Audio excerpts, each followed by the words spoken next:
নবী সাল্লাল্লাহু আলাইহি ওয়াসাল্লাম রমাদান আসার আগ থেকেই রমাদানের প্রস্তুতি গ্রহণ করতেন। তিনি শাবান মাসে বেশি বেশি রোজা রাখতেন। আমরা শাবান মাসের প্রায় শেষের দিকে চলে এসেছি। রমাদান আসার কয়েকদিন আগে তিনি রোজা রাখা বন্ধ করে দিতেন এবং রমাদানের প্রস্তুতি গ্রহণ করতেন। প্রথমে দুটো কথা বলে নেই, রমাদান মাস আমাদের সবার সামনে আসছে ইনশাআল্লাহ। আল্লাহ রাব্বুল আলামিন যে উদ্দেশ্যে এই মাসকে আমাদের উপর গনিমত হিসাবে দিয়েছেন, সেই উদ্দেশ্যটা যেন আমরা বাস্তবায়ন করতে পারি, আল্লাহ পাক তৌফিক দান করেন। সেই উদ্দেশ্যটা হচ্ছে কুতিবা আলাইকুমুস সিয়াম বা'দা আউযু বিল্লাহি মিনাশ শাইতানির রাজীম। আল্লাহ রাব্বুল আলামিন বলেছেন সূরা বাকারার মধ্যে, কুতিবা আলাইকুমুস সিয়াম, তোমাদের প্রতি সিয়ামকে ফরজ করা হয়েছে। কুতিবা মানে অবধারিত করা হয়েছে, ম্যান্ডেটরি করা হয়েছে, অপশনাল না, ইচ্ছা হলে রাখবা ইচ্ছা হলে রাখবা না এমন নয়। সিয়ামকে ফরজ করা হয়েছে কামা কুতিবা আলাল্লাযীনা মিন ক্বাবলিকুম, ঠিক যেভাবে তোমাদের পূর্ববর্তী উম্মতের উপরেও সওমকে ফরজ করা হয়েছিল। জানলাম সওম আমাদের উপরে ফরজ, জানলাম এই ফরজ আল্লাহ করেছেন, জানলাম এটা আমাদের উম্মতের উপর নতুন ফরজ নয়। এরকম সওম আগের উম্মতের উপরেও কি ছিল। উদ্দেশ্য লাআল্লাকুম তাত্তাকুন, যাতে করে তোমরা তাকওয়া অবলম্বন করতে পারো। উদ্দেশ্য লাআল্লাকুম তাত্তাকুন, যাতে করে তোমরা তাকওয়া অর্জন করতে পারো। সওমের উদ্দেশ্য লোক দেখানো আমল নয়, সওমের উদ্দেশ্য না খেয়ে থাকা নয়, সওমের উদ্দেশ্য পানি না খেয়ে থাকা নয়, স্ত্রী সহবাস ছেড়ে দেয়া না। সওমের উদ্দেশ্য এই সবগুলো কাজের মধ্য দিয়ে আল্লাহ পাকের ভীতি তাকওয়া অর্জন করা। কেমন? গতকাল হয়তো অনেকে রোজা ছিলেন, বৃহস্পতিবার ছিল, হয়তো অনেকে কাজা সওমগুলো রাখছেন বা অনেকে শাবানের সওম রাখছেন। রোজা রাখা অবস্থায় আমরা কি পানি খেয়েছি? খাবার খাই? স্ত্রী সহবাস করি? খাবার খাওয়া হালাল না হারাম? পানি পান করা হালাল না হারাম? স্ত্রী, বিয়ে করা স্ত্রী, তাকে স্পর্শ করা বা তার সাথে সময় কাটানো হালাল না হারাম? সওম রেখে আল্লাহ পাকের সন্তুষ্টির জন্য আমি সব হালাল ছেড়ে দিলাম। কি ছাড়লাম?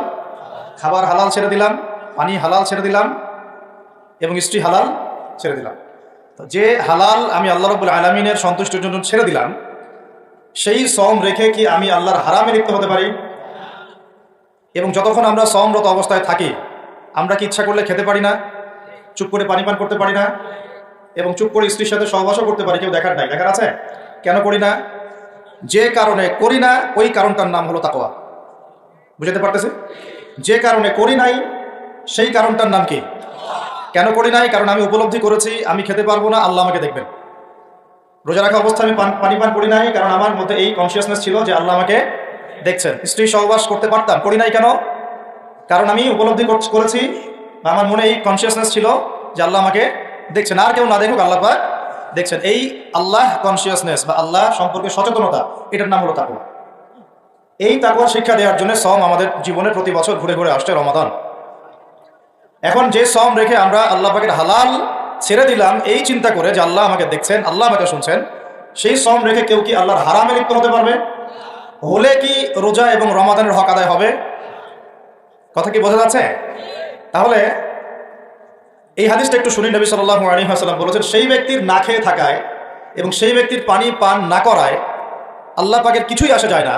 যে ব্যক্তি রোজা রেখে মিথ্যা বলা ছাড়তে পারে নাই, অশ্লীলতা ছাড়তে পারে নাই, হারাম ছাড়তে পারে নাই, সেই ব্যক্তির না খেয়ে থাকায়, সেই ব্যক্তির পানি পান না করায়, সেই ব্যক্তি যে স্ত্রী সহবাস করলো না, এগুলোতে আল্লাহ পাকের কিছুই যায় আসে না। যে ব্যক্তি রোজা রেখে মিথ্যা বলল, অশ্লীলতা প্রদর্শন করলো, অথবা গীবত করলো, অথবা আল্লাহ পাকের কাবায়ের ফাওয়াহিশে লিপ্ত হলো।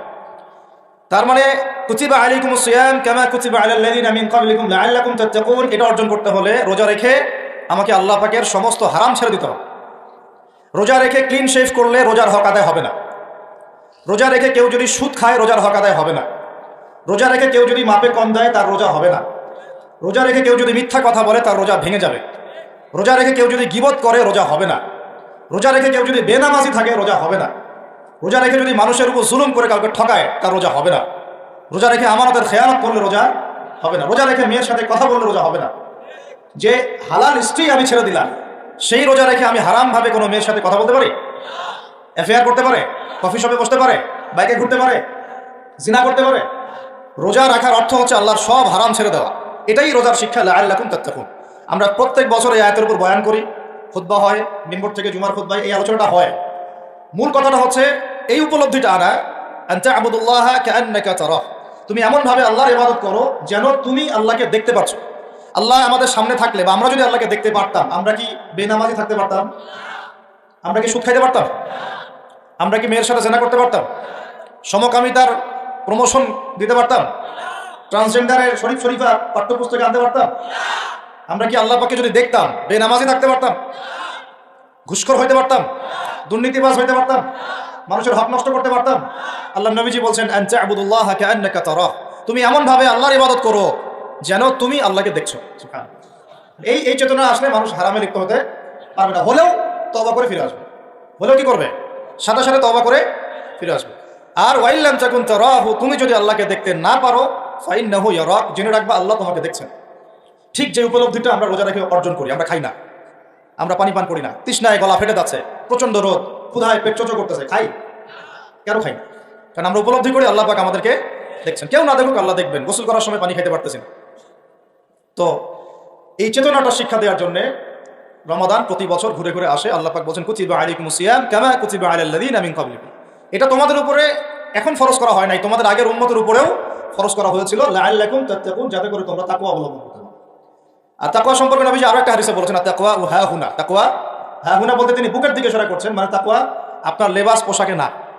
আমি পাগড়ি জুব্বা পরে বসে আছি মানে এই না যে আমি আপনার চেয়ে বেশি মুত্তাকি, যদিও এটা তাকওয়ার পোশাক। মুত্তাকি মানুষরা ঢিলাঢালা পোশাক পরবেন, নবীর সুন্নত অনুসরণ করবেন, এটা একটা বৈশিষ্ট্য। কিন্তু এমন হতে পারে আমার চেয়ে আপনার তাকওয়া বেশি, হতে পারে কিনা? আর তাকওয়া হাহুনা, তাকওয়া কলিজার ভিতরে, কলবের ভিতরে। ওই আলহাজ টাইটেল লাগালেই যেমন জান্নাতে যাওয়া যাবে না, শুধু আলহাজ টাইটেল লাগালে কি জান্নাতে যাওয়া যাবে? আল্লাহ রাব্বুল আলামিন মানদণ্ড দিয়ে দিয়েছেন।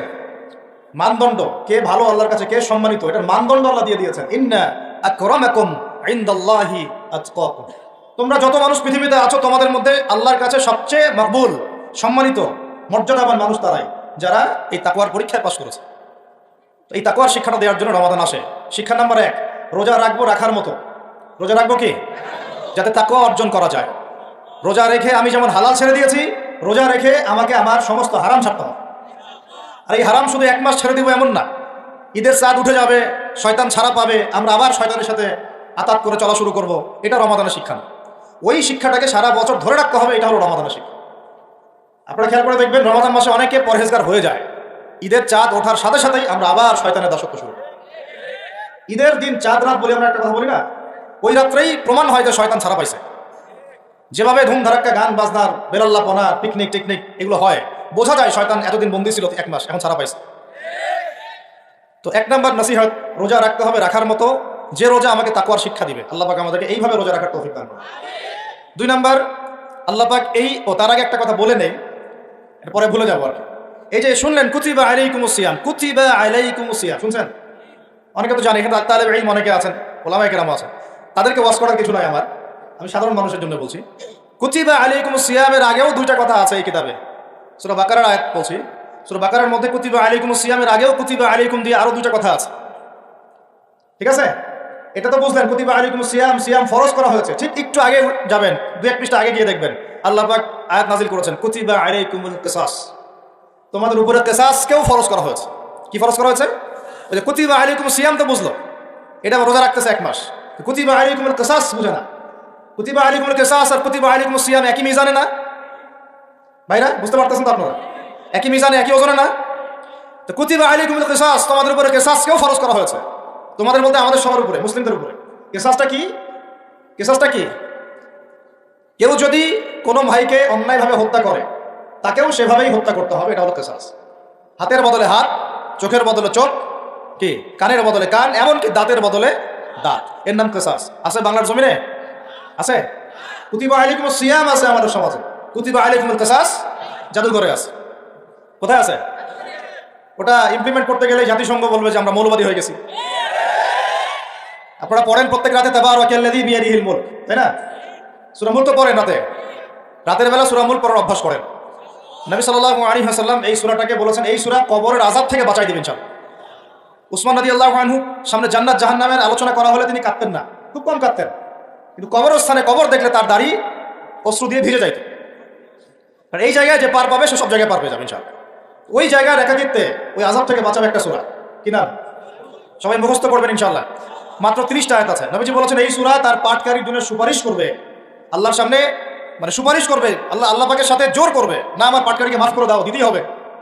এক পর্যায়ে আল্লাহ পাক মাফ করে দিবেন ইনশাআল্লাহ। তো এই সূরাটা 30টা আয়াত আছে। নবীজি বলেছেন আমার মন চায় সবাই যেন এই সূরাটা মুখস্থ করে। তো নবীর একটা মন চায়, আমরা সেটা করবো না? দুইটা সূরা আমাদের মুখস্থ থাকা দরকার সবার। বড় বড় সূরার কথা বলছি, ছোট ছোট সূরা তো আপনারা সবাই অনেকে জানেনি। একটা সূরা ইয়াসিন, একটা হলো সূরা মুলক। সূরা ইয়াসিন পড়বেন একেবারে সকালবেলা ফজরের পরে, এবং ইনশাআল্লাহ বড় বড় বুজুর্গানের দিন যারা ছিল তাদের ডেইলি রুটিনের মধ্যে সূরা ইয়াসিন থাকতেই থাকতো। এটা তেলাওয়াত করে তারা হাজত পেশ করতেন আল্লাহর কাছে, এবং এর ওসিলা আল্লাহ পাক ওই হাজত পূরণ করে দিতেন। এটা পরীক্ষিত আমল। সূরা ইয়াসিন সবার কলিজার মধ্যে থাকা চাই, আল্লাহ পাক তৌফিক দান করেন। আর রাতের বেলা পড়বেন সূরা মুলক। কোন সূরা? যদি আরো পারেন সূরা ওয়াকিয়া পড়বেন। অনেকে বলেন রিজিকের সমস্যা দূর হওয়ার অন্যতম একটা আমল হচ্ছে সূরা ওয়াকিয়ার তেলাওয়াত। রাতের বেলা কোন সূরা? ইযা ওয়াকাআতিল ওয়াকিআ লাইসা লিওয়াকাআতিহা কাযিবা, এই সূরাটা তেলাওয়াত করবেন রাতের বেলা। আরো একটা সূরা আছে রাতে তেলাওয়াত করার জন্য, আলিফ লাম মিম সিজদা। এটাও তেলাওয়াত করতে পারেন। তো যাই হোক, সূরা মুলকের প্রথম আয়াত আপনারা পাবেন তাবারাকাল্লাযী বিয়াদিহিল মুলকু ওয়া হুয়া আলা কুল্লি শাইইন কাদির। আমরা এটা পড়ি, শুধু খালি পড়ি, প্রত্যেক হরফে 10 নাকি হবে, এই জন্য পড়ি বেশিরভাগ মানুষ। কারণ বাংলাদেশের বেশিরভাগ মানুষ কোরআনের অর্থ জানে না। বাংলাদেশের 16 কোটি মুসলমানের আমার ধারণা 15 কোটি কোরআনের অর্থ জানে না। 1 কোটি মানুষ জানতে পারে যারা মাদ্রাসার সাথে সম্পৃক্ত আর কি। এই জন্য আমরা বলি যে যদি পাঠ্যপুস্তকে কোরআন শিক্ষাটা বাধ্যতামূলক থাকতো, তাহলে বাংলার 16 কোটি মানুষ কোরআনের অর্থ জানতো। এই কাজটা কি খারাপ হতো না ভালো হতো? শিক্ষামন্ত্রীকে এটা কে বুঝাবে? আপনারা বোঝাতে পারলে বুঝান, কে বুঝাবে? যাদেরকে দায়িত্ব আল্লাহ পাক দিয়েছেন তাদেরকে এটা বুঝাবে কে? আমরা তো ছোট মানুষ। যদি নবী সাল্লাল্লাহু আলাইহি ওয়াসাল্লামের জীবনী সিরাত প্রত্যেকের পাঠ্যপুস্তকে বাধ্যতামূলক থাকতো, 16 কোটি মুসলিম জনগণ নবীর জীবনী জানতে পারত। এখন 16 কোটির মধ্যে 15 কোটি জানে না নবীর জীবনীতে কি হয়েছে। এটা তো বেসিক পড়াশোনা। যদি আমরা একটা ভাইরাসকে ভয় করে মসজিদ একেবারে বন্ধ করে ফেলতে পারি, মাস্ক পরাইতে পারি সবাইকে, সোশ্যাল ডিস্টেন্স 10 হাত দূরে দূরে দাঁড়াও, হ্যাঁ, নবীর জামানাতেও অনেক সমস্যা হয়েছে, কিন্তু এরকম করে ডিস্টেন্সে দাঁড়ানো হয় না। যাই হোক, এটা তো জাতিসংঘের আন্ডারে চলতেছে বিশ্বটা আর কি। তো এখন এটা যদি আমি চাপ দিয়ে করাতে পারি, তাহলে আমি পাঠ্যপুস্তকের মধ্যে নবীর সিরাত এবং কোরআন বাধ্যতামূলক করতে পারি না? এই যে আমরা যারা 15-20 বছর ইউনিভার্সিটিতে পড়েছেন, স্কুল কলেজ ইউনিভার্সিটি, এখানে কারা কারা পড়েছেন হাত তুলেন দেখি একটু। যারা অনার্স মাস্টার্স কমপ্লিট করেছেন বা পড়তেছেন এখনো, আপনারা আছেন কতজন? আছে অনেকে, হাত নামান। এখন আপনারা ভাই বাংলা পড়েছেন না? নজরুল, রবীন্দ্রনাথ, বঙ্কিমচন্দ্র, শরৎচন্দ্র ইত্যাদি ইত্যাদি। ইংরেজি পড়েছেন না? ব্যাকরণ, দাঁত ভাঙা ব্যাকরণ। বাংলা ব্যাকরণ পড়েছেন না? দাঁত ভাঙা, কারক, সমাস, বিভক্তি, হাবিজাবি। হ্যাঁ, এই হাবিজাবি দিয়ে আবার ইস্যু বানাই দিস না তোরা, মুশকিল কথা বলা এখন। এটা তো আমরা কথার কথা বলি আর কি। তারপরে কেমিস্ট্রি পড়েন নাই? হ্যাঁ, ফিজিক্স পড়েন নাই? বায়োলজি পড়েন নাই? তারপরে আমরা হায়ার ম্যাথ করতাম, জটিল জটিল সূত্রগুলো মুখস্থ করেন নাই? কত কি পড়েছেন। কিন্তু এই পড়াশোনাগুলো কেন করেছেন? সিলেবাসে ছিল আমাকে পড়তে হবে, যদি না পড়ি পরীক্ষা পাস করতে পারবো না, পরীক্ষা পাস না করলে রেজাল্ট আসবে না, রেজাল্ট না আসলে চাকরি পাবো না, চাকরি না পাইলে রিজিকের ব্যবস্থা হবে না, রিজিকের ব্যবস্থা না হলে বিয়ে শাদী হবে না, বিয়ে শাদী না হলে জীবনটাই বরবাদ। এই তো ফিলোসফি, তো এটাই রাস্তা, তো এটা না। এখন চাপ দিয়ে এত কিছু পড়লেন, বিসিএস কোচিং করেছেন অনেকেই চাকরির পরীক্ষা দিচ্ছেন, নিয়োগ বিজ্ঞপ্তির পরীক্ষা দিচ্ছেন, প্রাইমারি পরীক্ষা দিচ্ছেন, সবই পড়তেছেন। আমি নিজেও পড়েছি এগুলো, এগুলো মুখস্থ ছিল সব, এখনো হয়তো ধরলে বলতে পারবো কিছু, যদিও এগুলোর চর্চা আমরা বন্ধ করে দিয়েছি। কথা হচ্ছে একটা রিজিকের সোর্সের জন্য আমি যে 15 বছর এই পড়াশোনাগুলো করলাম, যদি আমার সিলেবাসের মধ্যে কোরআন থাকতো, হাদিস থাকতো, নবীর সিরাত থাকতো, তারপরে ধরেন সাহাবীদের জীবনী থাকতো, ইসলামের ইতিহাস থাকতো, বেসিক ফিকহ আকীদা থাকতো, আমি কি বাধ্য ছিলাম না এগুলো পড়ে পরীক্ষা দেওয়ার জন্য? তখন আমাদের এই জেনারেশনের ইসলামিক শিক্ষায় উন্নতি হইতো না? সবকিছু দাওয়াত দিয়ে হয় না, অনেক কিছু উপরের লেভেল থেকে চালু করতে হয়, তাহলে জনগণ সেটা মেনে নিতে বাধ্য থাকে। এই রমজান মাসে দেখবেন বাজারে অনেক সিন্ডিকেট হবে, আপনি এগুলো মিষ্টি মিষ্টি কথা বলে এগুলো বন্ধ করতে পারবেন না। যখন এরকম দুর্নীতিগুলো হবে বাজারে, মার্কেটে, ধরবেন, মোবাইল কোর্ট বসাবেন, 6 মাসের জন্য ঢুকাবেন, পারলে একটা করে আঙুল দিবেন কাইটা, তারপর দেখবেন সব সিধা হয়ে গেছে। সবকিছু দাওয়াত দিয়ে আর ওয়াজ করা হয় না, একটা সিস্টেম থাকে। আমি বলি কি, একটা বিষয় বুঝেন, একটা বিষয় হচ্ছে প্রাকৃতিকভাবে উৎপন্ন হচ্ছে কিছু জিনিস, আর আপনি একটা ফ্যাক্টরি দিয়েছেন, ফ্যাক্টরি থেকে উৎপাদন বাড়বে না কমবে? আপনি হাতে উৎপাদন করতেছেন একটা জিনিস, মনে করেন কাপড়ে পাঞ্জাবি জুব্বা, আর জুব্বা একটা ফ্যাক্টরি দিয়েছেন, উৎপাদন কোথায় বেশি হবে? রাষ্ট্র হচ্ছে সেই ফ্যাক্টরি যেটা সব দিক থেকে উৎপাদন বাড়াতে পারে। আমরা দাওয়াত দিচ্ছি এখন ইন্ডিভিজুয়ালি, ব্যক্তিগতভাবে একে একে মানুষ চেঞ্জ করার দাওয়াত দিচ্ছি আমরা। বুঝতে পারতেছি পার্থক্যটা? যে আয়াত থেকে এদিকে চলে আসছি, তাবারাকাল্লাযী বিয়াদিহিল মুলক, তাবারাকাল্লাযী বরকতময় সেই সত্তা, মহা পবিত্র, মহা বরকতময় সেই সত্তা, কোন সত্তা? বিয়াদিহিল মুলক, যার হাতে আছে সার্বভৌমত্ব। মুলক মানে কি? রাজত্ব, ক্ষমতা বা সার্বভৌমত্ব। রাজত্ব, ক্ষমতা বা সার্বভৌমত্ব, তিনটা শব্দ বললাম। ডিকশনারিতে চেক করে দেখেন মুলক শব্দের অর্থ কি। আবার বলতেছে তাবারাকাল্লাযী, বরকতময় সেই সত্তা, মানে কে? মহাবিশ্বের একমাত্র স্রষ্টা আল্লাহ রাব্বুল আলামিন। তিনি বরকতময়। বিয়াদিহিল মুলক, যার হাতে কি আছে? রাজত্ব অথবা ক্ষমতা অথবা সার্বভৌমত্ব, বা ইংরেজি দিয়ে বললে আমরা বলি সভরেন্টি। কি বলি? সভরেন্টি। ওয়া হুয়া আলা কুল্লি শাইইন কাদির, এবং আল্লাহ পাক সমস্ত বিষয়ের উপরে কি? কর্তৃত্বশীল, ক্ষমতাবান। এখন এই আয়াতটা মহাবিশ্বের সব গ্রহে প্রযোজ্য হচ্ছে, বাংলাদেশে আর বিশ্বে প্রযোজ্য হচ্ছে না। বুঝাচ্ছি কিভাবে? বলবেন যেটা আবার কেমন কথা? শুনেন, বুঝাচ্ছি। মহাবিশ্বে 7 আসমান আছে না? এটা তো জানেন, 7টা আসমান আছে। তারপরে প্রত্যেক আসমানে অসংখ্য গ্রহ নক্ষত্র আছে, গ্যালাক্সি আছে, ছায়াপথ আছে। তারপরে একটা গ্যালাক্সির মধ্যে অনেকগুলো সৌরজগৎ আছে। ওই একটা গ্যালাক্সির অসংখ্য সৌরজগতের কোনো একটা সৌরজগতের বাসিন্দা হচ্ছে আমরা। ওই সৌরজগতের মধ্যে এই যে আমাদের 10টা-12টা গ্রহ আছে, সেই গ্রহের কোনো একটা গ্রহের, কোনো একটা দেশের, কোনো একটা কি জেলার, কোনো একটা শহরের কোনো একটা মাঠে বসে আপনি এখন এই বয়ান শুনতেছেন। কথা বুঝতে পারতেছেন?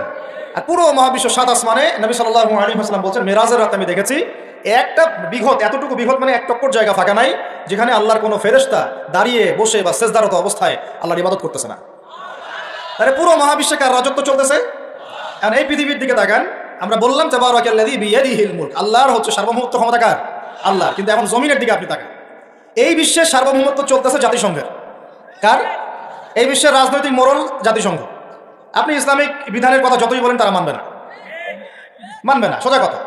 আপনি যদি বলেন কোরআন এবং হাদিস এবং সর্বশেষ নবী মুহাম্মদ সাল্লাল্লাহু আলাইহি ওয়াসাল্লাম আমাদেরকে এইগুলো দিয়ে গেছেন, আল্লাহ পাক এইগুলো নাজিল করছেন, আসেন এগুলোর আলোকে বিশ্ব করি, ওরা মানবে না। বরং ওরা আপনার উপর যুদ্ধ ঘোষণা করবে। কি করবে? এ হচ্ছে এই বিশ্বের সবচেয়ে বড় তাগুত, সবচেয়ে বড় কাফের, সবচেয়ে বড় মুশরিক, সবচেয়ে বড় মুনাফিক।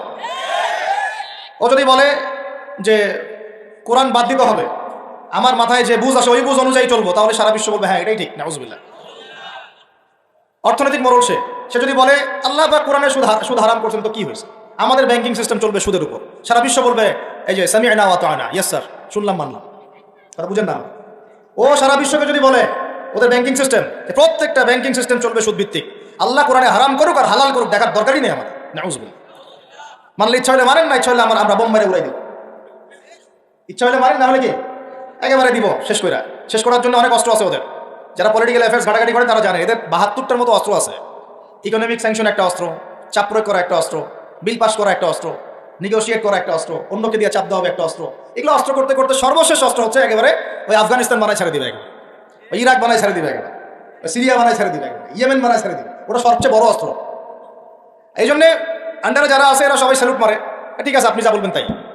তো এই কারণে সারা বিশ্বে অর্থনৈতিক ক্ষেত্রে ও হচ্ছে এখন সুদভিত্তিক অর্থনৈতিক সিস্টেমের মোড়ল। যেই সুদ সম্পর্কে আল্লাহ পাক কোরআনে বলেছেন যদি সুদ না ছাড়ো তাহলে আল্লাহ এবং তার রাসূলের সাথে যুদ্ধের ঘোষণা শুনে।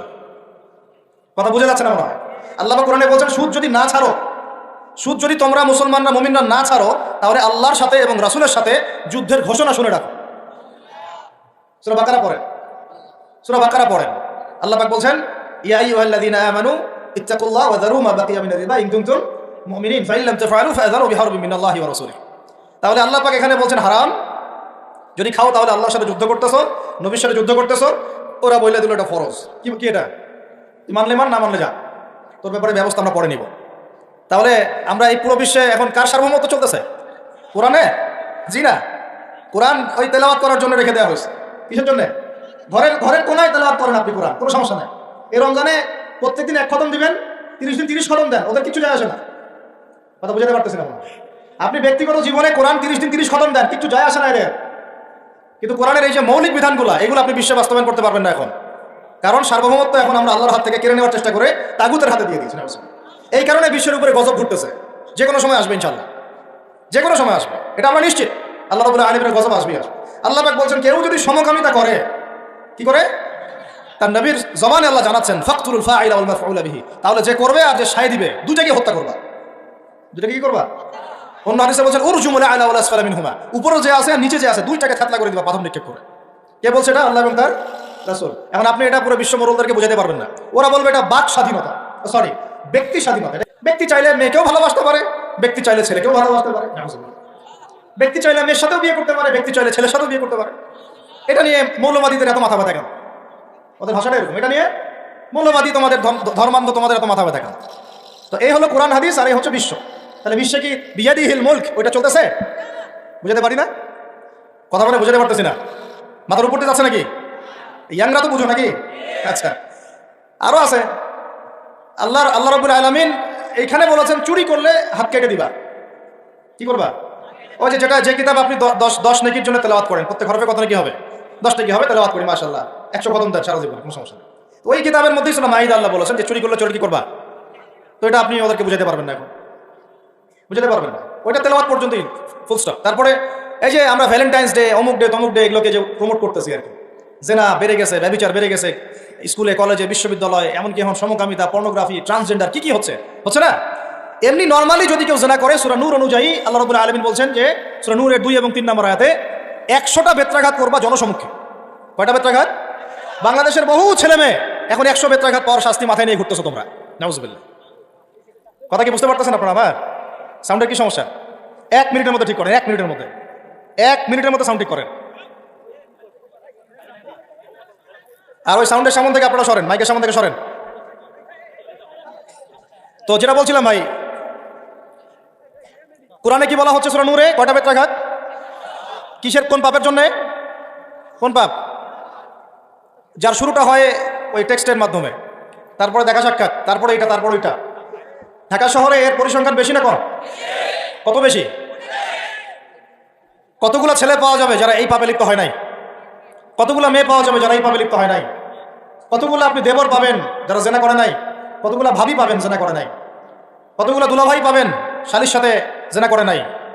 কতগুলো ছেলে পাবেন, বিবাহিত ছেলে, যারা বাইরে পরকিয়া করে নাই? শুধু আল্লাহ পাকই জানেন ভালো এই জাহিলিয়াতের মধ্যে কত পার্সেন্ট মানুষ পবিত্র থাকতে পারছে। শুধু আল্লাহ ভালো জানেন, আর কেউ জানে না। আমি বেশি বলতেও চাচ্ছি না, কারণ আমরা সবাই এই শহরেই থাকি।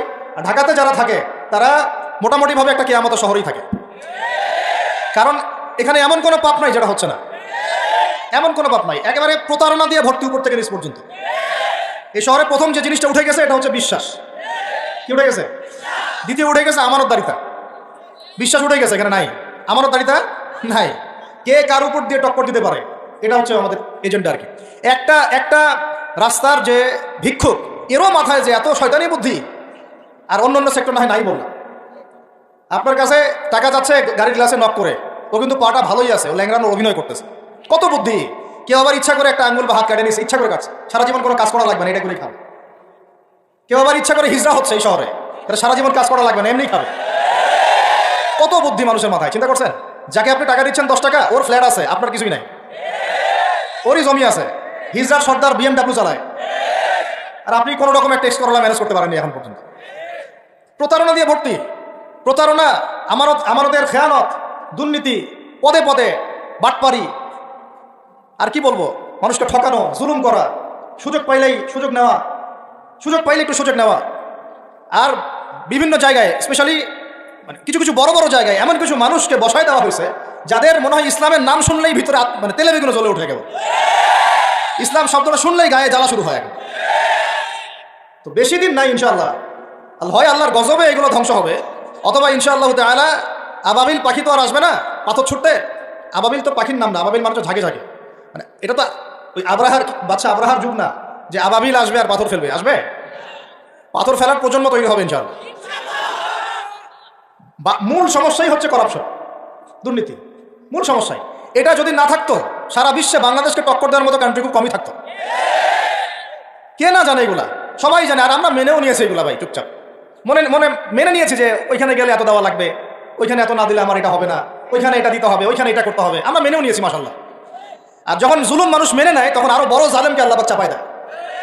এই জন্য আমাদের অবস্থা সংশোধন হচ্ছে না, ইল্লা মাশাআল্লাহ, আল্লাহ যে কবে করবেন আল্লাহ ভালো জানেন। তবে বিশ্বাস করেন, আপনারা বলেন যে এখন মুসলিম প্রধান দেশ, আমি একটা স্টেটমেন্ট দিয়ে দিচ্ছি এখন বসে বসে, এখন এটা হচ্ছে একটা মুনাফিক প্রধান দেশ। প্রমাণ করতে চাইলে আমার সাথে বসেন। মুনাফিকের আলামত যে কয়টা আছে, কি 1 নম্বর কি? কথা বললেই মিথ্যার উপর দাঁড়ায় আছেন সবগুলা। 2 নম্বর, আমানত রাখলেই খেয়ানতের উপর খেয়ানত, খেয়ানতের উপর খেয়ানত।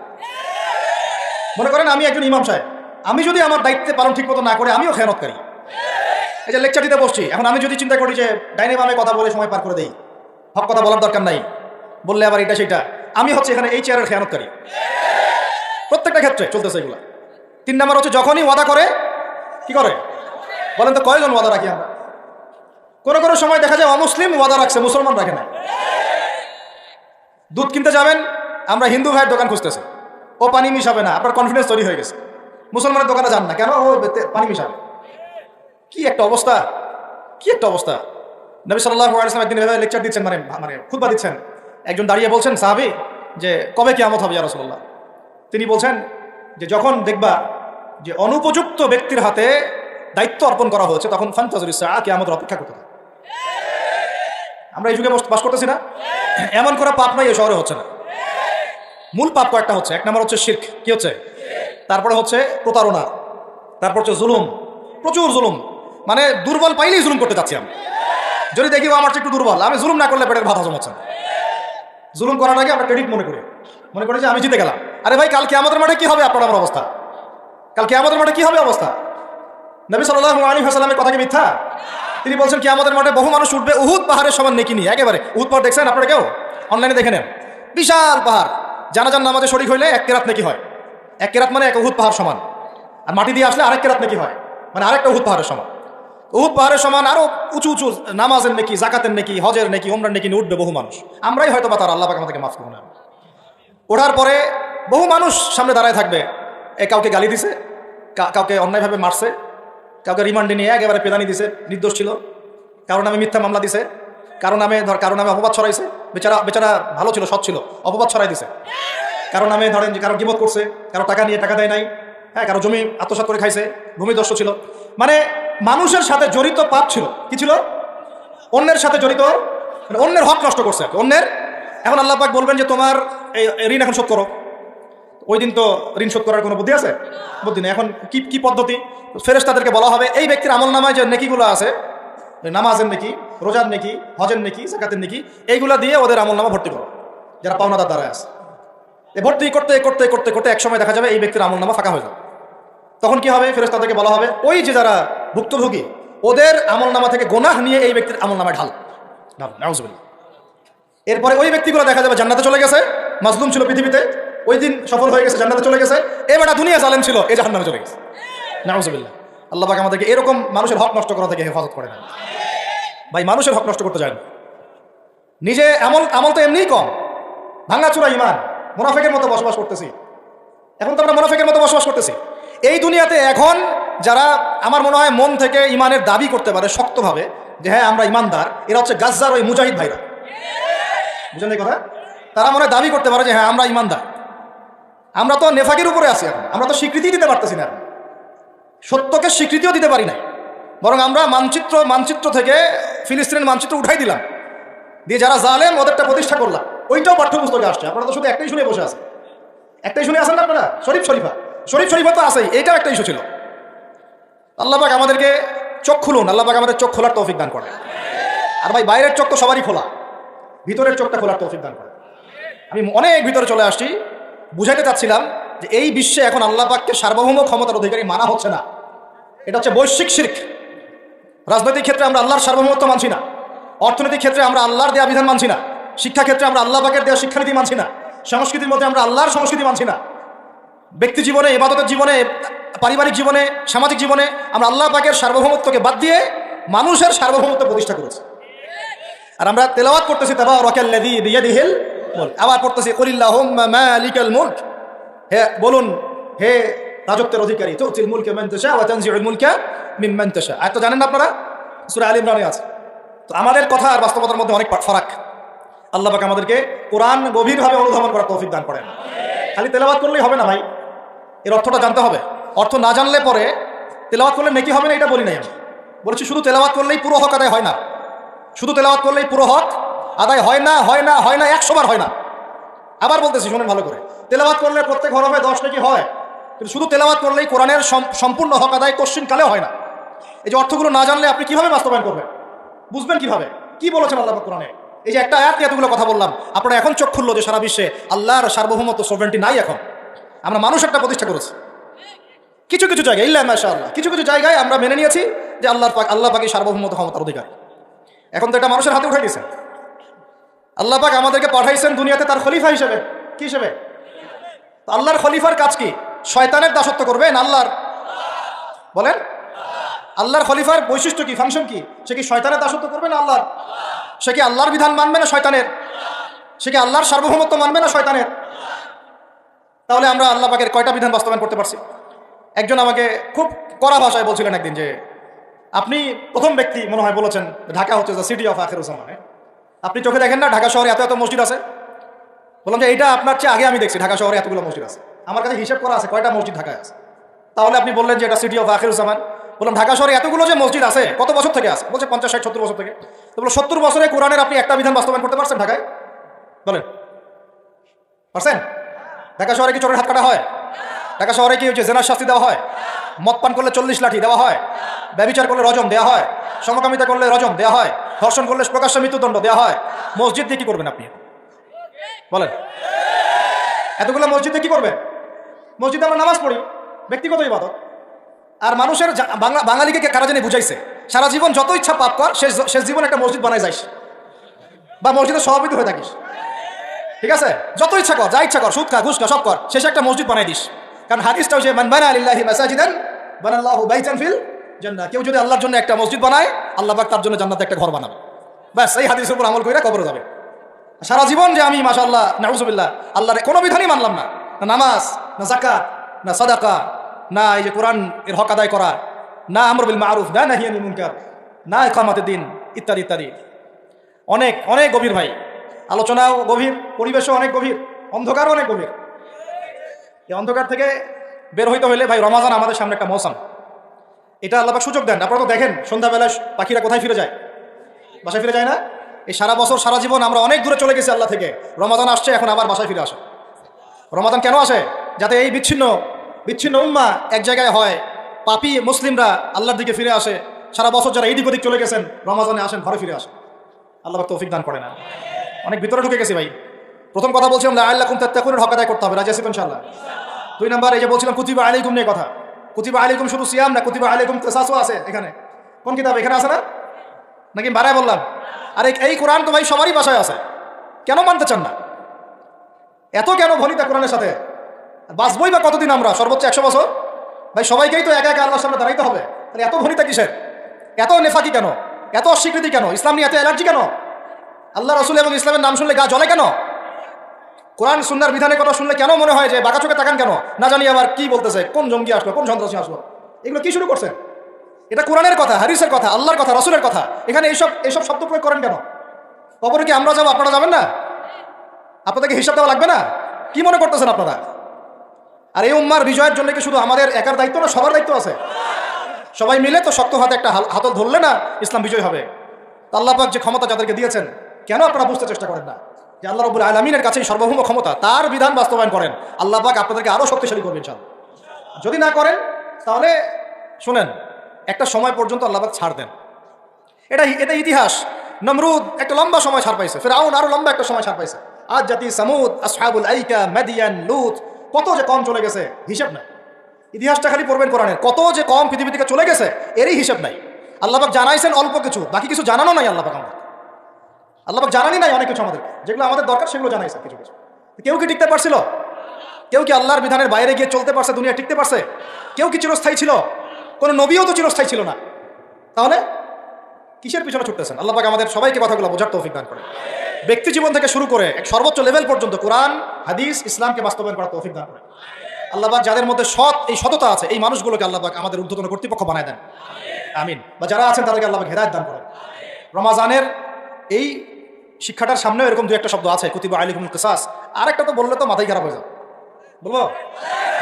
ওই যেখানে দেখছেন কুতিবা আলাইকুমুস সিয়াম, কুতিবা আলাইকুমুল কিসাস, এই ডানে বামেই খুঁজবেন, 3টা পৃষ্ঠার মধ্যেই পাবেন, লেখা আছে কুতিবা আলাইকুমুল কিতাল, কুতিবা আলাইকুমুল। এটা আবার কি? কুতিবা আলাইকুমুল কিতাল, তোমাদের উপর যুদ্ধকে ফরজ করা হয়েছে। কি ফরজ করা হয়েছে? একা একা আপনি করবেন না, একা একা করবেন না। ইসলামিক রাষ্ট্র করবে, ইসলামের রাষ্ট্রের আমির করবে, তার নেতৃত্বে জনগণ করে, একা একা বিচ্ছিন্নভাবে করে না। বিচ্ছিন্নভাবে যারা করে এটা সন্ত্রাসী। এটা কি? এটা সন্ত্রাসী কার্যকলাপ। কিন্তু মূল কথা হচ্ছে এটা তো ফরজ, কুতিবা আলাইকুমুল কিতাল। এইটা যখন মুসলমানরা ছেড়ে দিয়েছে ওই সময় থেকে এই মাইর খাওয়ার যুগ শুরু হয়েছে। অটোম্যান এম্পায়ারটা সর্বশেষ ওই ফাইট করছিল ওই পশ্চিমাদের সাথে, পরাজিত হয়ে যায় তারা প্রথম বিশ্বযুদ্ধে। 1914 থেকে 17-18 মধ্যে। এরপরে ওই যে ব্রিটেন দখল করে জেরুজালেম, বেলফোর ডিক্লারেশন হয়, তারপরে ইহুদিদেরকে ওই জায়গাটা ছেড়ে দেয়। এরপর থেকে যে 100 বছর হলো আমাদের খিলাফা পতনের 100 বছর হয়ে গেছে। কত বছর? এটা একটা আশারও কথা। আশার কথা কেন? প্রত্যেক 100 বছর পর পর আল্লাহ পাক পরিবর্তন নিয়ে আসেন। এটা ইতিহাস ঘাটলে পাবেন। 100 বছর পর পর আল্লাহ রাব্বুল আলামিন বড় বড় পরিবর্তন পৃথিবীতে নিয়ে আসেন। যেহেতু খিলাফা পতনের 100 বছর হয়ে গেছে, আশা করা যায় সামনে কিছু ভালো কিছুই হবে ইনশাআল্লাহ। ওই অটোম্যানদেরকে 1917 সালে 14 থেকে 17-র মধ্যে পরাজিত করে বাইতুল মুকাদ্দাস, যেখানে দেখতেছেন অক্টোবর থেকে এই পর্যন্ত মনে হয় 40,000 ছাড়াই গেছে, প্রাণহানি ছাড়া যায় নাই। বেশিরভাগই নারী আর শিশু। বেশিরভাগই কি? নবী সাল্লাল্লাহু আলাইহি ওয়াসাল্লাম তার জীবদ্দশায় মনে হয় 97টা থেকে 98টা যুদ্ধ করেছে। কয়টা? এটা তো জানেন না। আমরা শুধু জানি নবী সাল্লাল্লাহু আলাইহি ওয়াসাল্লাম মিষ্টি পছন্দ করতেন, মিসওয়াক করতেন, তারপরে ডান কাতে শুইতেন, হ্যাঁ, সাদা জামা পছন্দ করতেন, দাড়ি রাখতেন, এগুলো আমরা জানি না। ওনার সিরাত পড়েন, ওনার জীবনীটা পড়ে দেখেন। 97 থেকে 98টাতে তিনি নিজে লিড দিয়েছেন, তিনি হয় লিড দিয়েছেন, না হলে অন্য কোনো সাহাবীকে পাঠিয়েছেন, মানে গাজওয়া অথবা সারিয়া। এখন এই 100টার মতো যুদ্ধে আপনি দেখবেন না কোনো নারীকে হত্যা করা হয়েছে বা কোনো শিশুকে হত্যা করা হয়েছে, আপনি খুঁজে পাবেন না। একটা ইতিহাস দেখাতে পারবেন না যে মুসলমানদের হাতে কোনো শিশুকে হত্যা করা হয়েছে বা কোনো নারীকে হত্যা করা হয়েছে, আঘাত করা হয়েছে। শুধু আলী রাদিয়াল্লাহু আনহু একদিন এক নারীকে ধরেছিলেন, কারণ নবী সাল্লাল্লাহু আলাইহি ওয়াসাল্লাম বলেছিলেন যে অমুক জায়গায় এক মেয়েকে পাবা, ওই মেয়ের কাছে একটা চিঠি আছে, ও গুপ্তচর বৃত্তি করেছে, ওই চিঠি সে মক্কায় পৌঁছে দিতে যাচ্ছে, ওকে রাস্তায় ধরবা, ওর কাছ থেকে চিঠি আদায় করবা। কথা বুঝতে পারছেন? উনি গেলেন, দেখলেন হ্যাঁ ঠিক ওই জায়গায় এক মেয়ে আছে, হ্যাঁ চিঠি বের করো। আর নাই, আমার কাছে কোনো চিঠি নাই। তিনি বলছেন যদি চিঠি বের না করো তাহলে কিন্তু প্রয়োজনে একদম সব সার্চ করে চিঠি বের করবো কিন্তু। তো পরে ভয়ে সে চিঠি দিয়ে দিচ্ছে। এই একটাই ঘটনা পাওয়া যাচ্ছে যে মেয়েদের সাথে যুদ্ধক্ষেত্রে আচরণ। আর এই পুরো 98টা সারিয়ার গাজওয়ায় নবী সাল্লাল্লাহু আলাইহি ওয়াসাল্লাম সাহাবীদের হাতে একটা শিশুও মানে নিহত হয় নাই, একটা মহিলাও নিহত হয় নাই। যদি কোনো দলিল পান আমাকে জানায়েন, যদি আমার জ্ঞানে কমতি থাকে, আপনারা যদি দলিল পান আমাকে জানায়েন, আমার জানা নাই। আর আপনি দেখতেছেন অক্টোবর থেকে এই যে এটা কি মাস, মার্চ, এই যে 5-6-7 মাসের মধ্যে আপনি দেখতেছেন যে 40-42 হাজার মুসলমানকে মারা হচ্ছে, তার মধ্যে বেশিরভাগই নারী আর শিশু। নারী আর শিশু, এগুলো দেখলে তো ঘুম হয় না আমাদের, কিচ্ছু করার নাই, তামাশা দেখতেছি সবাই বসে বসে। আর যাদের করার ছিল এরা বসে খ্যাপসা খায়। কি খায়? ওরা ওই সিনেমা হল উদ্বোধন করে, মদের বার ওপেন করে, হ্যাঁ সুবহানাল্লাহ। পাশে নবী সাল্লাল্লাহু আলাইহি ওয়াসাল্লাম শুয়ে আছে, চিন্তা করেন, সাহাবীরা রাদিয়াল্লাহু আনহুম আজমাইন তারা শুয়ে আছেন। ওখানে গেলে মুমিনদের চোখের পানি ছেড়ে দেয় মানুষ। কি একটা অবস্থা! ওইখানে আল্লাহর ঘর বাইতুল্লাহুল হারাম। অনেকে আবার বলে কি করার আছে আমাদের কিছুই করার নাই। হ্যাঁ, ওই জন্য একদিন বলছিলাম তো কিছু করার নাই, তাহলে নেইমারকে নিয়ে এসে ফুটবল খেলা, ওটাও চলতেছিল। হ্যাঁ, বিভিন্ন বলিউড তারকা, হলিউড তারকা এসে কনসার্ট করতেছে, এগুলো করেন, কিছু করার নাই তো। হ্যাঁ, বেশি না, আপনারা যদি একটু জিও পলিটিক্স পড়েন দেখবেন 10টা, বেশি না 10টা মুসলিম কান্ট্রি যদি একসাথে হয়, 10টা মুসলিম কান্ট্রি যদি একসাথে হয় বা একটা টেবিলে বসতে পারে, এই 10টা মুসলিম কান্ট্রির কাছে যে পরিমাণ সৈন্য আছে, যে পরিমাণ অস্ত্র আছে, যে পরিমাণ জ্বালানি আছে, যে পরিমাণ তেল আছে, আর যে পরিমাণ গ্যাস আছে, আর বাকি কথা নাই বললাম, এই ইসরায়েলের মতো 100টা দেশের সাথে মোকাবেলা করতে পারত। একটা বাচ্চার রক্তের বদলা নেওয়া যাইতো, একটা বনের ইজ্জতের বদলা নেওয়া যাইতো। শুধু ওই ইমানদার কোন ওমর আল্লাহ পাক এখন আমাদের কাছে দেন নাই। কারণ কেন দেন নাই জানেন? কারণ আমরা তো আর তার সাহাবীদের মতো না। আমরা যদি সাহাবীওয়ালা জিন্দেগি আবার শুরু করি, আল্লাহ পাক ওমর ইবনুল খাত্তাব পাঠাবেন ইনশাআল্লাহ। বুঝতে পারতেছেন? আমরা ঠিক না হলে তো আসমান থেকে ফেরেশতা নামবে না ভাই। আর আমরা এই এত দূরে বসে ছোট্ট একটা রাষ্ট্রের মধ্যে আলোচনা করি, কি আলোচনা করে আর কি ফায়দা হবে? কিন্তু আলোচনাগুলো করতেছি আল্লাহর কাছে দায়মুক্ত হওয়ার জন্য, যাতে আপনারা সত্যটা জানেন এবং হকটা বুঝতে চেষ্টা করেন, আপনার পরবর্তী প্রজন্মকে এটা জানান। আল্লাহ চাইতো আমরা না পারলে কি হয়েছে, দেখা যাবে 100 বছর পরে হইলেও আমাদের পরবর্তী প্রজন্মরা ইনশাল্লাহ বাইতুল মুকাদ্দাস উদ্ধার করবে ইনশাল্লাহ। কারণ লিখা তো হয়ে গেছে এটা, তো ওইটা আমাদের হাতে আসতেছে ইনশাল্লাহ। এবং ওইখানে 40 বছর ইসলামিক খেলাফত বাস্তবায়ন না হওয়া পর্যন্ত এই বিশ্বে কিয়ামত হবে না ইনশাল্লাহ। কত বছর?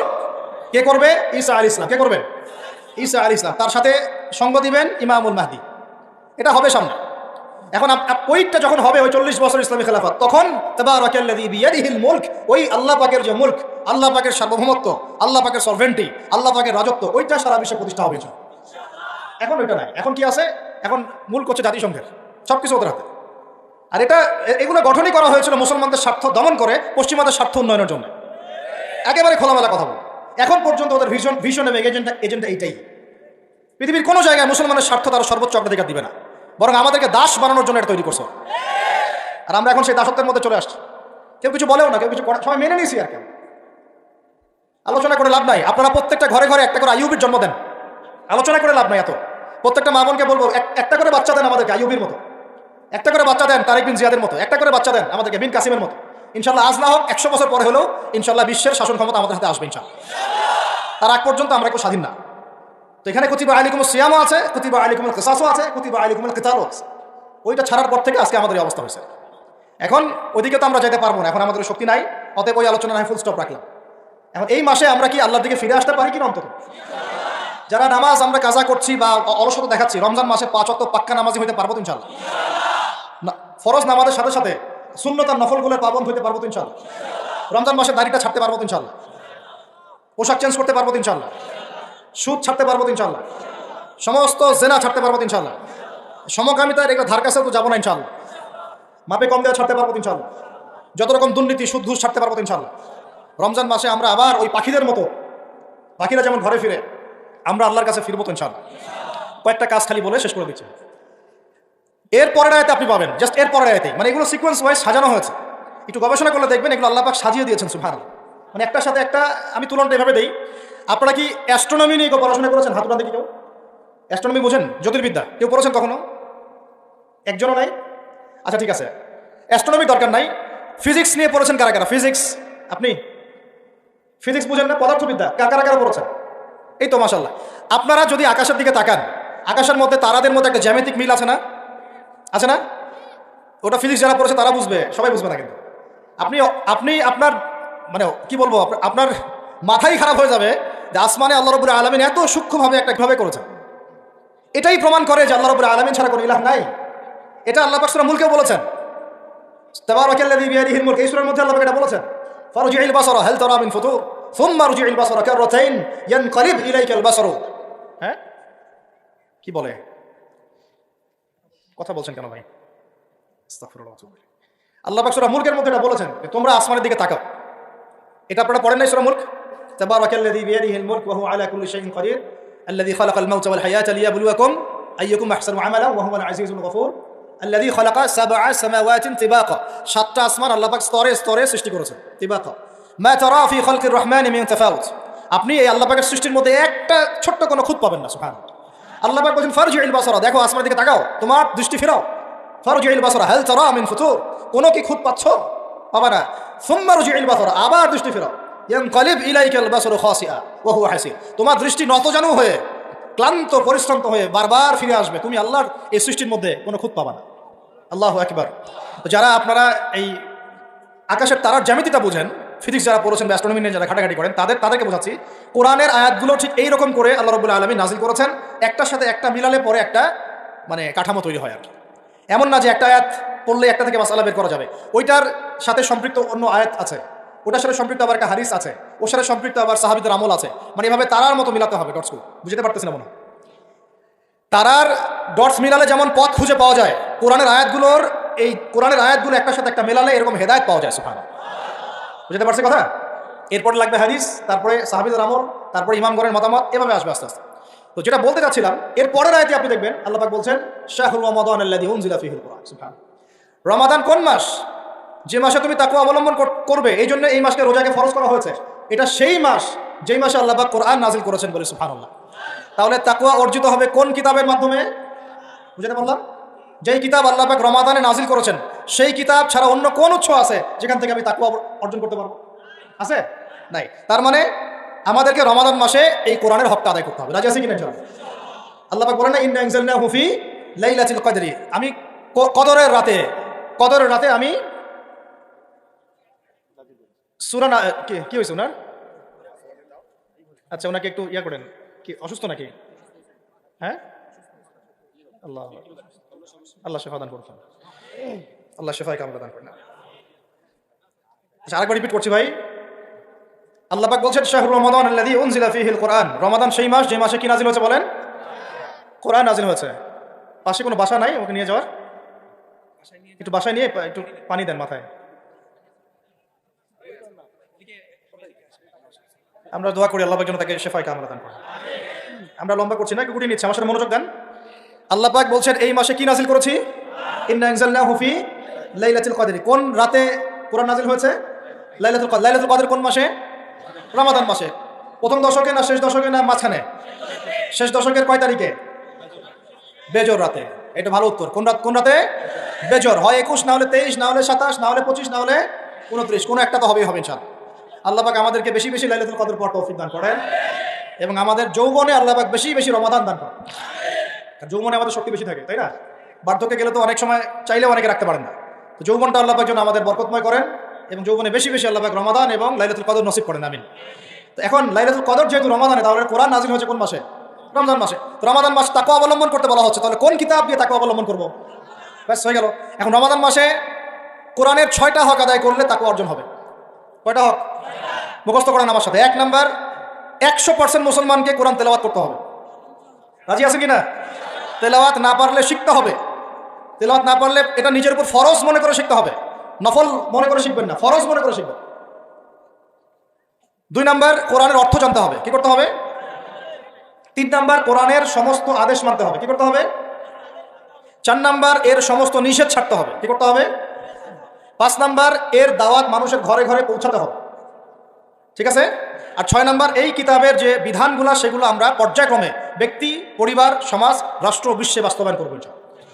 6টা হক কি কি বলেন আমার সাথে? আবার বলেন। 1 নাম্বার, বিশুদ্ধ তিলাওয়াত। 2 নাম্বার, অর্থ অনুধাবন। 3 নাম্বার, বলেন, আদেশ আছে না কোরআনে? অনেক আদেশ মানা। 4 নাম্বার, নিষেধ ছাড়া। 5 নাম্বার, এর দাওয়াত মানুষের কাছে। এই দায়িত্ব কি আমার একার না আপনার একার না সবার? আর 6 নাম্বার হচ্ছে এর বিধানগুলা পর্যায়ক্রমে বাস্তবায়ন করা। এই 6টা হক আদায় করার সর্বোত্তম মাস কোনটা? তাহলে কি অর্জন করতে পারবো? তাকওয়া, ইনশাআল্লাহ। আল্লাহ পাক আমাদেরকে তৌফিক দান করেন। এটা হলো 2 নাম্বার কাজ। 3 নাম্বার, আবার পরের আয়াতে দেখবেন কিভাবে আল্লাহ পাক মিলিয়ে দিয়েছেন। পরের আয়াতে কি আপনি দেখবেন আল্লাহ পাক বলছেন,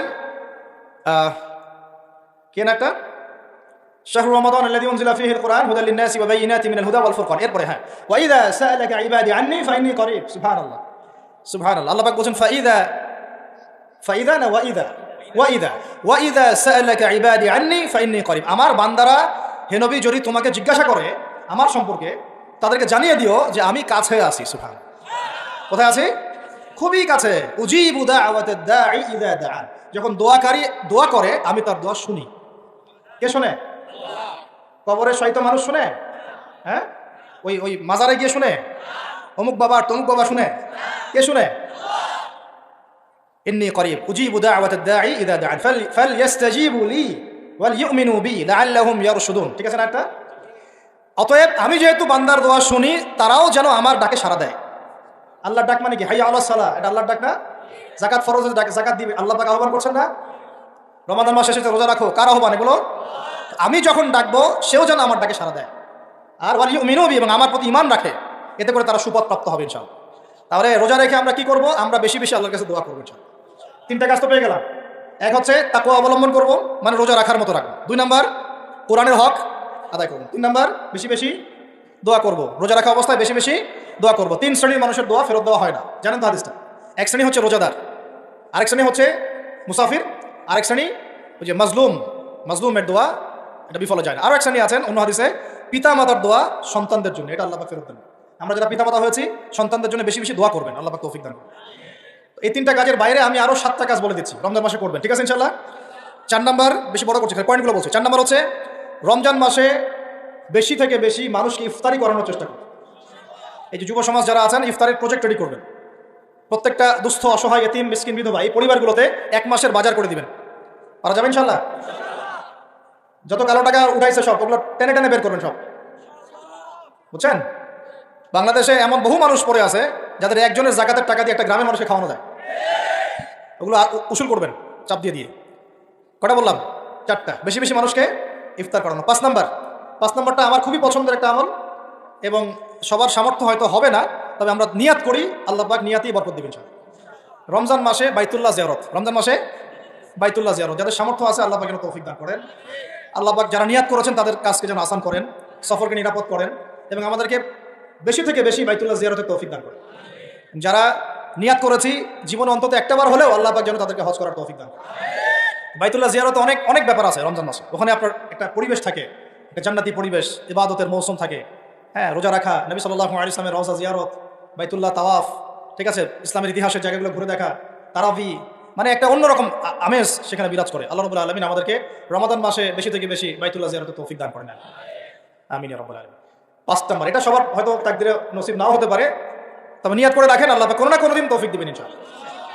6 নাম্বার, রমজান মাসে আমরা আমাদের ফরজ আমলগুলো কোনো অবস্থায় ছাড়বো না ইনশাআল্লাহ।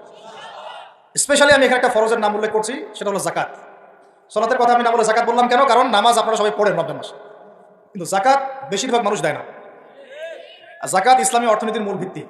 যাকাত ছাড়া ইসলামী অর্থনীতি সচল থাকবে না। এই কাজটার ত্রুটির কারণে আমাদের এই অর্থনৈতিক স্যাংশন বা সমস্যাগুলো, ইনফ্লেশনগুলো হয়ে যায়। আল্লাহ পাক আমাদের অর্থনীতিবিদদেরকে ইসলামী অর্থনীতি বোঝার তৌফিক দান করে। এই অর্থনীতি ওমরের যুগে ছিল, ওসমানের যুগে ছিল, আলীর যুগে ছিল, আবু বকর তার যুগে ছিল রাদিয়াল্লাহু আনহুম আজমাইন, আল্লাহর নবীর যুগে ছিল। তখন গরিব মানুষ এইভাবে ছেঁচেও একটা খুঁজে পাওয়া যাইতো না, একটা গরিব মানুষ। আর এখন কি অবস্থা তো দেখতেই পারতেছেন। আল্লাহ রাব্বুল আলামিন আমাদের সবাইকে রমাদান মাসে যাকাতগুলো দেওয়ার তৌফিক দান করেন। 7 নাম্বার হচ্ছে রমাদান মাসে এমনিতেই বেশি থেকে বেশি নফল দান সদকা করবেন ইনশাআল্লাহ। আল্লাহ পাক বেশি বেশি নফল দান সদকা করার তৌফিক দান করেন। 8 নাম্বার, রমাদান মাসে ফরজের সাথে সুন্নত আর নফলে অনেক বেশি পাবন হওয়ার চেষ্টা করবেন। খাস করে রমাদান মাসে কিয়ামুল লাইল এবং তারাবির কোনোভাবে যেন ছুটে না যায়। অনেকে মনে করে যে তারাবি পড়লে রাত্রে আবার ওঠা যাবে কি যাবে না? যাবে। তারাবির নামাজ আপনি প্রথম রাত্রে পড়লে শেষ রাত্রে আবার নামাজ পড়তে পারবেন ইনশাআল্লাহ, কোনো সমস্যা নেই, বরং ওটা আরও ভালো।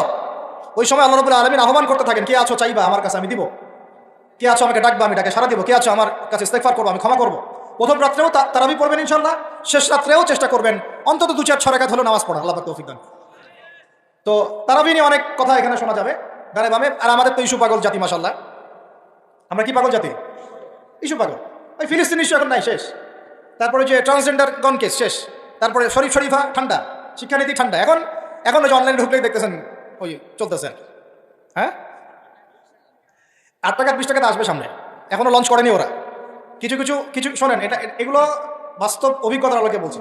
কিছু কিছু মানুষকে আমাদের সমাজে ছেড়ে দেওয়া হয়েছে যাতে এরা মুসলমানদেরকে আপোষের গন্ডগোলের মধ্যে ব্যস্ত রাখে। ছেড়ে দেওয়া হয়েছে, এরা পেইড, এদেরকে পেট্রোনাইজ করা হয়, এদের এজেন্ডাই এটা। এরা আপনাকে আমাকে লাগাই দিবে, আমাদেরকে মূল ওই শেকড় থেকে সরাই দিবে, দিয়ে ডালপালায় ব্যস্ত করে রাখবে। এবং এগুলোতে পিছনে কাজ করতেছে কিছু দাড়ি টুপিওয়ালা মানুষ। কিছু দাড়ি টুপিওয়ালা মানুষেরও এভাবে ওদেরকে কিনে ফেলা হয়েছে যে তোমাদের কাজই হচ্ছে মুসলমানদের মাঝখানে খালি লাগাই দিবা। দেখেন, একটা অন্যতম মানে মেজর একটা ইস্যু কাদিয়ানি ইস্যু, একদম চুপ, কোনো কথা নাই। একটা মেজর একটা ইস্যু হচ্ছে ইসাই মুসলিম ইস্যু, সারা বাংলাদেশে ইসাই মুসলিম বাড়াচ্ছে মানুষকে, একদম চুপ, কোনো কথা নাই। একটা মেজর একটা ইস্যু ফিলিস্তিন ইস্যু, একেবারে মুখে কুলুপ, কোনো কথা নাই। একটা মেজর একটা ইস্যু ট্রান্সজেন্ডার এবং সমকামিতা, এবং এই যে একটা কি বলবো বিতর্কিত শিক্ষানীতি, একদম চুপ, কোনো কথা নাই, কোনো কথা নাই, চুপ। সুদভিত্তিক অর্থনৈতিক সিস্টেম, একদম গোড়ার একটা সমস্যা, একটা কথা নাই। পুরো ভূরাজনৈতিক প্রেক্ষাপটে মুসলমানদের আজকে মেরে কেটে কচু কাটা করে ফেলছে, একদম চুপ, কোনো কথা নাই। পরে থাকবে আমিন জোরে আর আমার আসতে, তো হাত কোথায় বাদস, নিচে না উপরে, তো রফলি দেন করস না, পায়ে পা লাগাস না। তো ওই জন্য আমাদের একজন বরেণ্য আলেম আছেন, তরুণ ভাই আমাদের, মাশাআল্লাহ, আমরা দোয়া করি আল্লাহ পাক ভাইয়ের নেখায়াত আল্লাহ পাক বরকত দান করেন, লম্বা নেখায়াত দারাজ করেন, সুস্থ রাখেন। ও ভাই বলছে, ভাই আমি তো, এরা তো তর্ক করে আমিন জোরে বলবো না আসতে বলবো, আমি তো বলি আমি আমিন বলি না। দেখি আমি যদি আমিন না বলি আমার নামাজটাকে কেউ ভুল প্রমাণ করে দেখেন আমার নামাজ বাতিল প্রমাণ করে দেখান। আমি আমিন বলি নাই, আপনি মারামারি করতেছেন জোরে না আসতে, এটা নিয়ে আমি বলি নাই, আমার নামাজটাকে বাতিল প্রমাণ করে দেখান ফিকহের উসুল থেকে। পারবেন? কিয়ামত পর্যন্ত পারবেন না, কিয়ামত পর্যন্ত পারবেন না, কারণ ওটা কোনো ফরজ কিছু ছিল না। নামাজ হয়ে গেছে, আমার নামাজ কি হয়েছে, হয়ে গেছে। একজন বলতেছে যে কি, হ্যাঁ চুপে না আসতে, একটা কি হাত বাঁধাবাঁধি, হ্যাঁ নাভের উপরে নিচে ইত্যাদি ইত্যাদি। তো ভাই আমি বাঁধি নাই, হাত কি করি নাই, আমার নামাজ ভুল প্রমাণ করে দেখান, বসে নামাজটা দেখি, হাত বাঁধি নাই, আমার নামাজ হয় নাই, প্রমাণ করে দেখান। তাহলে আপনাদেরকে বুঝাইতে চাচ্ছি যে মূল যে বড় বড় ইস্যুসগুলো আছে আমাদের শেকড়ের সমস্যা, এইগুলো থেকে দৃষ্টিভঙ্গি সরাই দিয়ে সারাদিন এমন কিছু বিষয় নিয়ে আমাদেরকে ব্যস্ত করে রাখা হয়েছে, যার ফলে আমরা আমাদের মূল গন্তব্য থেকে সরে গেছি। আরও 100 বছর এভাবে চলতে থাকেন তাহলে নাকি ভাই, আরো 10-20 বছর এভাবেই যাক নাকি? চোখ খুলেন ভাই, চোখ খুলেন, কলবের চোখটা খুলেন, মূল জায়গায় আসেন। মূল জায়গা হচ্ছে আমাদের তাওহীদ, মূল জায়গা আমাদের সুন্নাহ, মূল জায়গা আমাদের নবীর দ্বীনের ইকামত, মূল জায়গা আমাদের নবীর দ্বীনের দাওয়াত এবং এটা প্রতিষ্ঠার জিহাদ, মূল জায়গা হচ্ছে অর্থনীতি সমৃদ্ধ করা, মূল জায়গা হচ্ছে সুদ থেকে আমাদেরকে বের হয়ে আসা, মূল জায়গা হচ্ছে আমাদের দুর্নীতিগুলো কমানো, মূল জায়গা আমাদের শিক্ষানীতিগুলো ঠিক করা। মূল জায়গা কোনগুলা, এগুলো কি আপনাদেরকে বুঝাইতে হবে? আল্লাহ পাক আপনাদেরকে বোঝার তৌফিক দান করেন। আমি তো এগুলো নিয়ে অনেক তর্ক হবে, আমি আমার মতো করে বলে দিচ্ছি। তারাবির নামাজ পড়বেন জামাতে, 1 নম্বর কিসে? 2 নাম্বার পড়বেন 20 রাকাত। কয় রাকাত? কেউ যদি বলে আমি কম পড়ি, বলবেন সমস্যা নাই, পড়েন, কোনো সমস্যা নাই। কেউ যদি বলে আমি আরো বেশি পড়ছি, পড়েন, কোনো সমস্যা নাই। কোনো সমস্যা? কোনো সমস্যা নাই, পড়ুক। আপনি 20 রাকাত পড়েছেন, কিন্তু কেউ যদি বলে 20 রাকাত বেদাত, তখন সমস্যা আছে। কারণ উসমান রাদিয়াল্লাহু আনহু যদি 2 আযান দিতে পারেন, আমার দিতে কোনো আপত্তি নাই, আমার দিলে কোনো গুনাহ, আমি বেদাতি হব। যদি আমি বেদাতি হয়ে যাই, তাহলে উসমান রাদিয়াল্লাহু আনহুকেও বেদাতি বলতে হবে, নাউজুবিল্লাহ। এটাও বাংলাদেশের মানুষ বলেছে, নাউজুবিল্লাহ, আস্তাগফিরুল্লাহ। সাহাবীও বেদাত করছেন, নাউজুবিল্লাহ। এগুলো থেকে দূরে থাকবেন, বুঝবেন, মুহাক্কিক আলেম চিন্তা হবে আপনাদেরকে। আর উমর ইবনে খাত্তাব যদি নিজে 20 রাকাত পড়ে থাকেন জামাতে, আমার পড়তে কোনো আপত্তি। ব্যাস, আপনি যদি কম পড়েন, কোনো সমস্যা নাই, পড়তে পারেন। আপনি যদি বলেন আমি আরো বেশি পড়ি, কোনো সমস্যা নাই, পড়তে পারেন। আরেকটা বিষয় করবেন, খতমে তারাবি, খতমে কোরআন পড়বেন। কি পড়বেন? কোরআনটা খতম করবেন। আল্লাহ রাব্বুল আলামিন এই 8টা কাজ করার তৌফিক দান করেন। আর 2টা বাড়াই দিব, এটুকু হচ্ছেন, আর 2টা বাড়াই দিব। 9 নাম্বার, এটা হচ্ছে রমাদান মাসে, 8টা কি মনে আছে আপনাদের? আমি তো ভুলে যাচ্ছি, আমার সাথে বলেন তো। 1 নাম্বার কি বলছিলাম?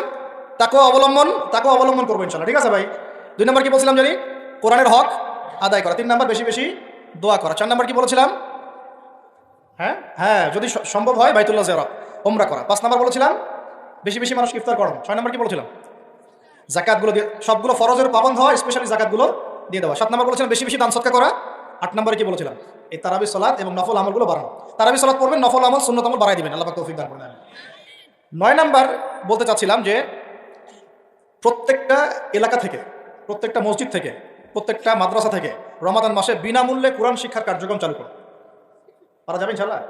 অন্তত আপনাদের এলাকা থেকে, এই এলাকার মসজিদ থেকে, এখানকার মাদ্রাসাগুলো থেকে বিনামূল্যে কোরআন শিক্ষানোর কার্যক্রম করা যাবে না ইনশাআল্লাহ? নারী পুরুষ সবার জন্য উন্মুক্ত করে দেন, সবার ঘরে ঘরে কোরআন শিক্ষাটা পৌঁছে দেন। তাহলে আমরা ওস্তাদদেরকে হাদিয়া কিভাবে দিব? যারা শ্রম দিবেন, সময় দিবেন, আপনারা আপনাদের পকেট থেকে অর্থ বের করে কালেকশন করে ওস্তাদকে হাদিয়া দিবেন ইনশাআল্লাহ, এবং মানুষের জন্য ফ্রি করে দিবেন। তারা আসবে, শিখবে, এবং 1 মাসের মধ্যে কোরআন শেখানো যায় না? কিছুটা শেখানো যায় না? ওই অতটুকু শিখুক, আল্লাহ পাক ওই ওসিলায় যদি কবুল করেন, তাতেও তো ইনশাআল্লাহ আগামী দিনে তার জন্য কল্যাণ করবেন। আল্লাহ পাক আমাদের সবাইকে এই কথাগুলো বোঝার তৌফিক দান করেন। এবং 10 নম্বর এবং সর্বশেষ কাজ হচ্ছে, রমাদান মাসে আমরা আমাদের বিগত জিন্দেগির যত গুনাহ, এগুলোর জন্য যেমন ইস্তেগফার করব, এবং সারা জীবন আল্লাহ পাকের সমস্ত কবিরা এবং কাবায়ের ফাওয়াহিশ এগুলো থেকে দূরে থাকবো, এই মর্মে একটা দৃঢ় প্রত্যয় আমরা ব্যক্ত করব। আগের গুনার জন্য তওবা করব, এবং আগামী পুরো জিন্দেগি যেন গুনাহমুক্ত জীবনযাপন করতে পারি, এই চেষ্টা আমরা অব্যাহত রাখব। আল্লাহ রাব্বুল আলামিন এইভাবে রমাদানকে সাজানোর তৌফিক আমাদেরকে দান করেন। আমরা দোয়া করি আল্লাহ পাক যেন আমাদের সবাইকে রমাদানে সুস্থ রাখেন, নিরাপদে রাখেন, এবং সুস্থতার সাথে, নেক হায়াতের সাথে, উদ্দীপনার সাথে, উৎসাহের সাথে রমাদান মাসের এই শ্রমগুলো রাখার তৌফিক দান করেন। বেশি বেশি রমজান মাসে কোরআন তেলাওয়াত করার তৌফিক দান করেন, দান সাদাকা করার তৌফিক দান করেন, আমাদের মা বোনদেরকে খাস পর্দায় রাখার তৌফিক দান করেন, সমস্ত হারাম ছেড়ে দেওয়ার তৌফিক দান করেন, সমস্ত কবিরা গুনাহ ছেড়ে দেওয়ার তৌফিক দান করেন, ফরজগুলোকে মজবুতির সাথে ধরার তৌফিক দান করেন, সুন্নত এবং নফলের পাবন্ধ হওয়ার তৌফিক দান করেন, তারাবি সালাত এবং কিয়ামুল লাইল আদায় করার তৌফিক দান করেন, যদি সম্ভব হয় আল্লাহর ঘর জিয়ারতের তৌফিক দান করেন, এবং বিগত জিন্দেগির সমস্ত গুনাহ থেকে পবিত্র হয়ে একটা গুনাহমুক্ত জীবনযাপন করার দৃঢ় প্রত্যয় ব্যক্ত করার তৌফিক আল্লাহ পাক আমাদেরকে রমজান মাসে দান করেন। সর্বোপরি তাকওয়া অবলম্বন করার তৌফিক আল্লাহ রাব্বুল আলামিন আমাদের সবাইকে